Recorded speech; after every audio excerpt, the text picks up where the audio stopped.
My girlfriend snapped, "Stop siding with people like them. It's embarrassing."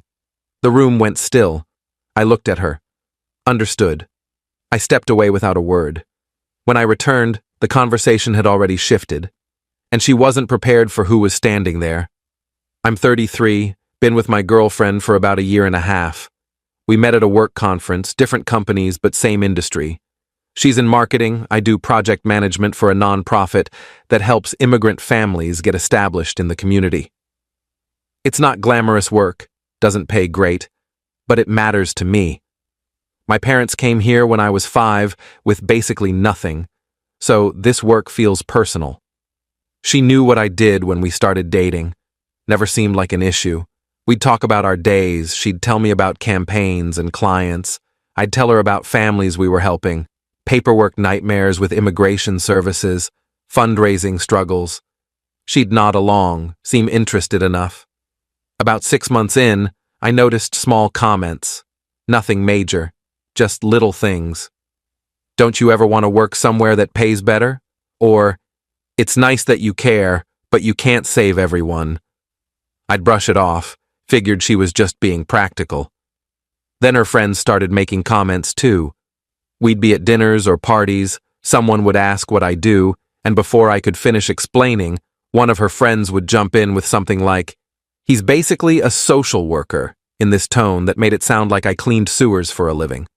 My girlfriend would laugh along, never corrected them, never defended what I did. Last month, things escalated.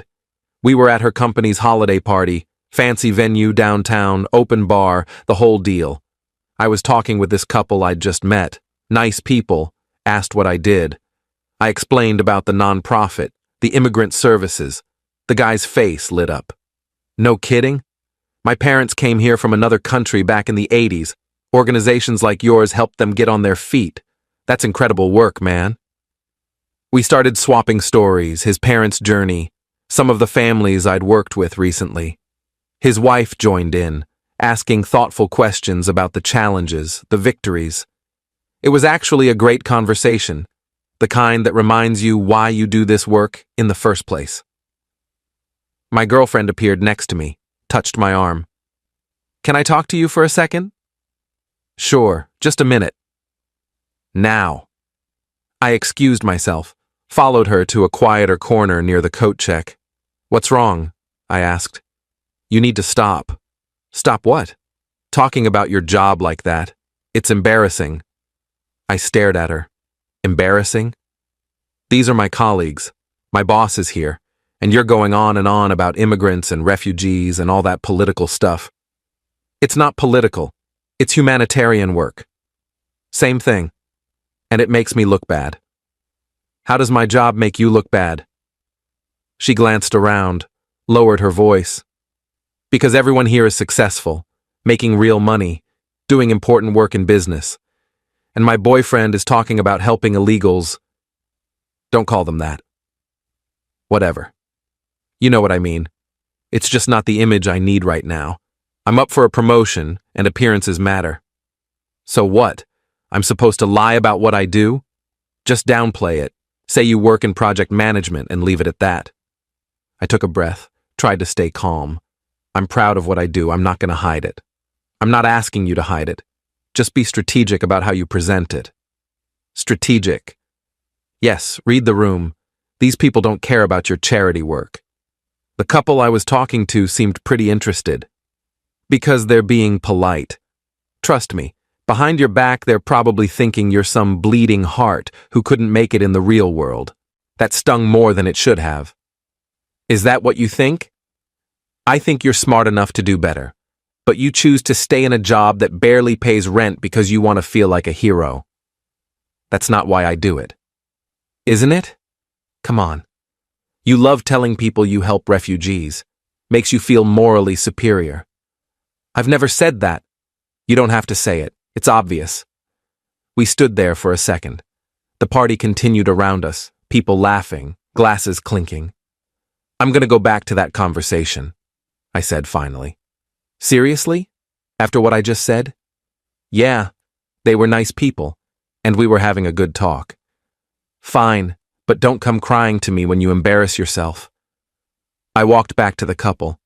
They'd been joined by another person, a woman around my age who'd apparently overheard part of our previous conversation and wanted to ask about volunteer opportunities with the nonprofit. We talked for another 20 minutes. My girlfriend stood across the room with her work friends, shooting me looks that could have melted steel. I ignored them. When we got in the car to leave, she was silent. Fuming, but silent. We drove halfway home before she finally spoke. I can't believe you did that. Did what? Had a conversation? Ignored what I asked you to do. Made me look like an idiot in front of my colleagues. I didn't make you look like anything. I was talking about my job. Stop siding with people like them. It's embarrassing. The car went quiet. I kept my eyes on the road, hands tight on the steering wheel. People like them, I repeated. You know what I mean. No, explain it to me. People who are always playing the victim, expecting handouts, coming here and taking advantage of our system. I pulled over, just stopped the car on the side of the road, put it in park. Get out, I said. What? Get out of my car.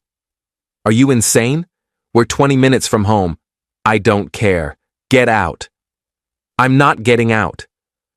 Then sit there quietly until we get home, because I don't want to hear your voice right now. She crossed her arms, stared out the window. We drove the rest of the way in silence. Update 1. I dropped her off at her apartment. Didn't go inside, didn't say goodnight. Just waited until she got to her door, and then drove home.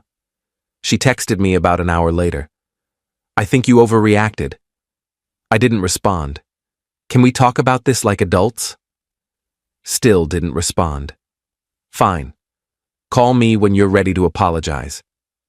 I blocked her number. The next morning, I woke up to 17 missed calls from her, all from a different number.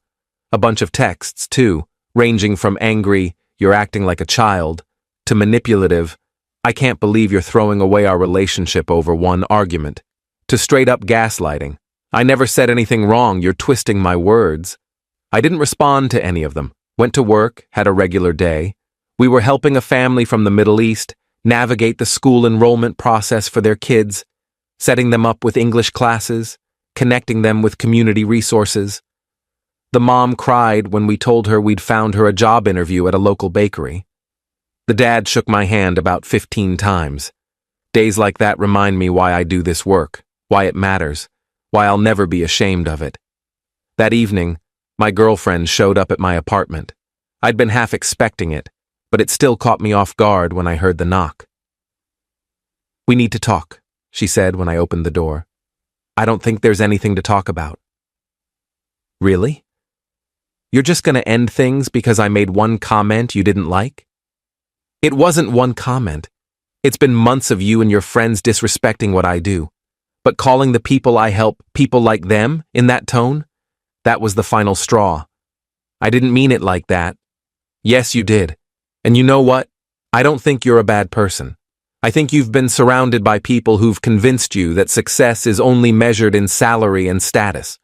But I can't be with someone who looks down on the most vulnerable people in our society. I don't look down on them. You called them illegals. You said they were playing victim and taking advantage. Those aren't neutral statements. Those are judgments. She shifted her weight, looked uncomfortable. Maybe I phrased it badly. You phrased it honestly. That's what you actually think. And that's fine, you're entitled to your opinions, but I can't date someone whose values are fundamentally opposed to mine. So that's it? We're done? Yeah, we're done. She stood there for another moment, like she was waiting for me to change my mind. When I didn't, she turned and left. I felt surprisingly okay about it. Not happy, not relieved exactly, but at peace with the decision. Update 2. 3 days later, her best friend called me. I'd met her a few times, always got a weird vibe from her, but tried to be polite. "You really hurt her, you know," she started. "I'm sorry she's upset, but we weren't compatible." Because she made one comment? That's pretty dramatic. It wasn't one comment. And even if it was, it revealed something about her character that I can't overlook. Her character? She's one of the most generous people I know. Generous to people like you, maybe. But she showed no compassion for the people I work with. Called them embarrassing. That tells me everything I need to know. You're taking this way too seriously. She was just venting, trying to help you understand how things look in her professional world. I understand perfectly. Her professional world values appearance over substance, money over humanity. I don't want to be part of that world. Wow. Judgmental much? I'm stating facts based on what she said and how her friends act. If that sounds judgmental, maybe look at why. She hung up on me. 2 days after that, I got a text from my girlfriend, ex-girlfriend, from yet another number. I'm at a dinner downtown. Can you please come? I need to talk to you. No. Please, it's important. Just 30 minutes. No. I'm with my parents. They want to meet you. That was new. She'd mentioned her parents before, but we'd never met. According to her, they lived a few hours away, didn't visit often. Why would I meet your parents when we're broken up? Because I didn't tell them we broke up. They're only in town for tonight. Please, I'll explain everything. Just come. Against my better judgment, I went, told myself I'd stay for one drink, be polite to her parents, and leave. The restaurant was one of those upscale places with dim lighting and small portions. Found her at a table near the back with 2 people I assumed were her parents. There he is! She stood up, hugged me like nothing was wrong. I didn't hug back. Her dad stood, shook my hand, firm grip, friendly smile. Good to finally meet you. We've heard so much about you. Her mom waved me into a seat. Sit. We just ordered appetizers. I sat, glanced at my ex. She avoided eye contact. So, her dad started. She tells us you work with a non-profit? That's wonderful. What kind of work? Before I could answer, my ex jumped in. Project management, mostly. Pretty standard stuff. I looked at her. She looked at her menu. Actually, I said, turning back to her dad, I work with immigrant and refugee families, help them navigate the system, find resources, get established in the community. Her mom's face lit up. Really? That's incredible. We need more people doing that kind of work. My ex's face went pale. My mother came here from another country when she was 15. Her dad continued. Didn't speak English, had nothing. A community organization helped her family get on their feet, changed her entire life, changed my life by extension. I felt something click into place. Your grandmother was an immigrant? Still is, her mom said with a laugh. She's coming to visit next week, actually. Lives about an hour from here now. Refuses to move any closer because she likes her garden. I looked at my ex. She was staring at her plate, face flushed. That's amazing, I said. I'd love to hear more about her story. Her dad launched into it. His mother, my ex's grandmother, had come over at 15 with her parents and 3 siblings. They'd lived in a tiny apartment with another family, worked factory jobs, saved every penny. A local nonprofit helped them navigate citizenship, find better housing, get the kids into school. Without that organization, I don't know where we'd be, her dad said. My mother always told us to remember where we came from, to help others the way we were helped.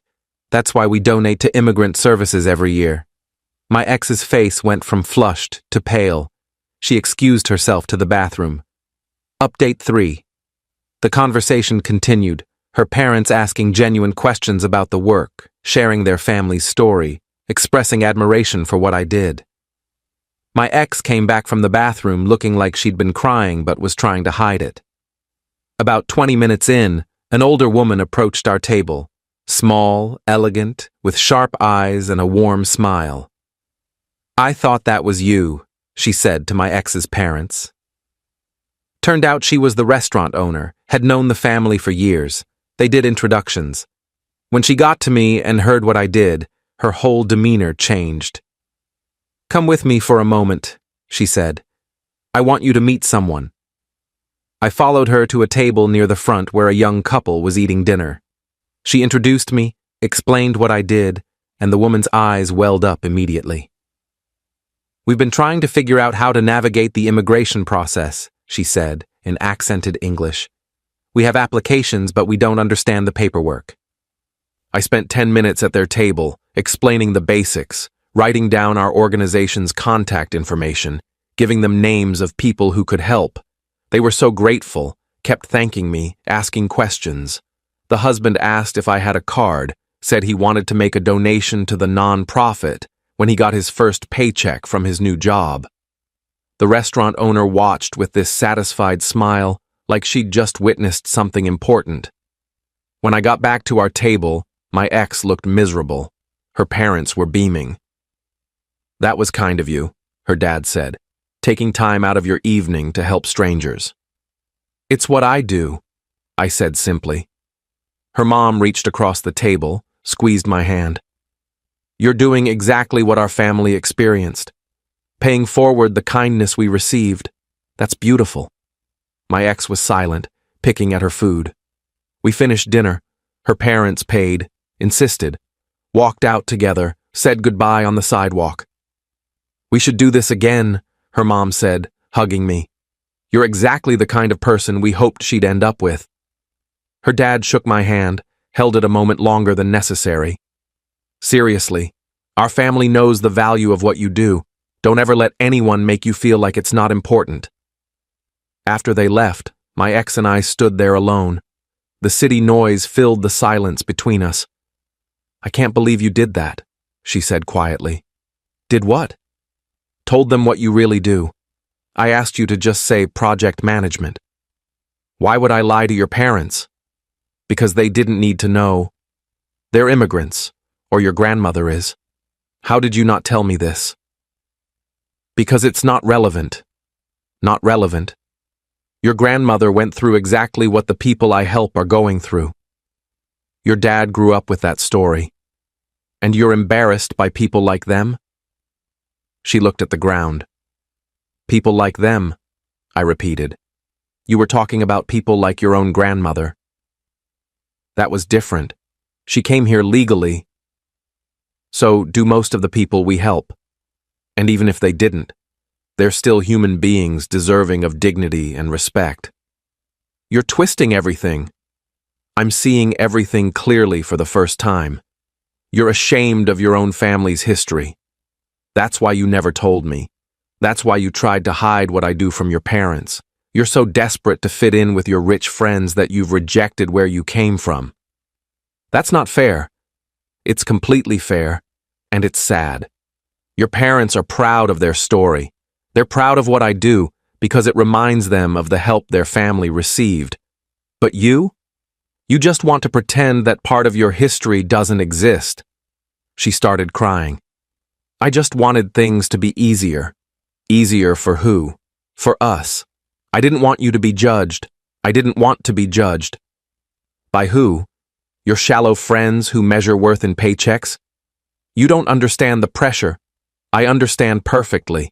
And I'm telling you right now, if you can't be proud of where you come from and you can't respect people who dedicate their lives to helping others, then you need to do some serious soul-searching.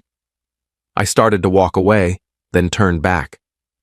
Your parents are good people. Your grandmother sounds incredible. It's a shame you can't see the value in what they represent. I left her standing there on the sidewalk. Update 4. The next day, her mom called me. Don't know how she got my number, probably from her daughter's phone at some point, but I answered. I wanted to apologize, she said immediately. For what? For my daughter's behavior. Her father and I talked last night after you left, and we realized she's been hiding things from us. Hiding you, hiding what you do, probably hiding her own feelings about our family. You don't need to apologize. I do. We raised her better than this. When I heard what you do, I was so happy. Thought she'd finally found someone who understood the value of helping others, someone who had values that aligned with how we raised her. But apparently, she's been treating you poorly because of it. You really don't have to. Her grandmother wants to meet you. Can you come to dinner this weekend? Just you, not her. She's not invited until she sorts herself out and figures out who she wants to be. I didn't know what to say. That's really generous, but No buts. We'd love to have you. Hear more about your work, introduce you to some people in our community who might be able to help with funding or resources. My mother-in-law has lived through what your clients are living through. She wants to support your organization. That would be amazing. Thank you. Good. Saturday at 6. I'll text you the address. She hung up before I could say anything else. I sat there for a long time, thinking about how weird life is sometimes. How you can date someone for a year and a half and not really know them at all. How their family can end up being exactly the kind of people you hoped they were, while they've been hiding from everything those people represent. That Saturday, I drove out to their house. Nice place, not mansion level, but comfortable. Upper middle class, well-maintained, welcoming. Her grandmother answered the door. Tiny woman, barely 5 feet, with these sharp, intelligent eyes and a smile that made you feel immediately at ease. "You're the one helping people like I was helped," she said, taking my hand in both of hers. Come in. I want to hear everything." The dinner was incredible, not just the food, though that was amazing, but the conversation. Her grandmother told me stories about coming here, the struggles, the people who helped, the determination to build a better life. Her parents asked detailed questions about the nonprofit, took notes, talked about connections they could make. "We have friends who run a foundation," her dad said. "They fund exactly this kind of work. Let me introduce you. And my church has been looking for a community service project," her mom added. "We could organize donation drives, volunteer days, fundraising events." By the end of the night, I had 3 potential major donors lined up, a church partnership in the works, and an invitation to speak at a community event next month. Her grandmother walked me to the door when I left. "My granddaughter is a fool," she said bluntly. I heard what happened, what she said.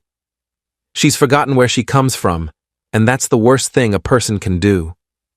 I think she's just trying to fit in. Fit in with who? People who would look down on her own grandmother? That's not fitting in, that's selling out." She patted my hand. "You're a good man. Keep doing what you're doing. Don't let anyone make you ashamed of helping people." I drove home that night, feeling lighter than I had in months. Update 5. My ex tried to reach out multiple times over the next few weeks, sent long apology texts, emails explaining how she'd been doing a lot of thinking, even showed up at my office once. I avoided her mostly, but eventually I let her say her piece. We met at a coffee shop, neutral territory. "I've been doing a lot of soul searching," she started, "talking to my parents, my grandmother, hearing what they think of me, of how I've been acting. It's been rough." I can imagine.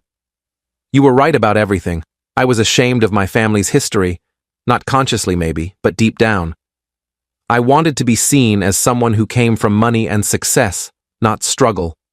And that shame made me cruel to you, to the people you help, to my own family in a way. I appreciate you saying that. I'm working on it.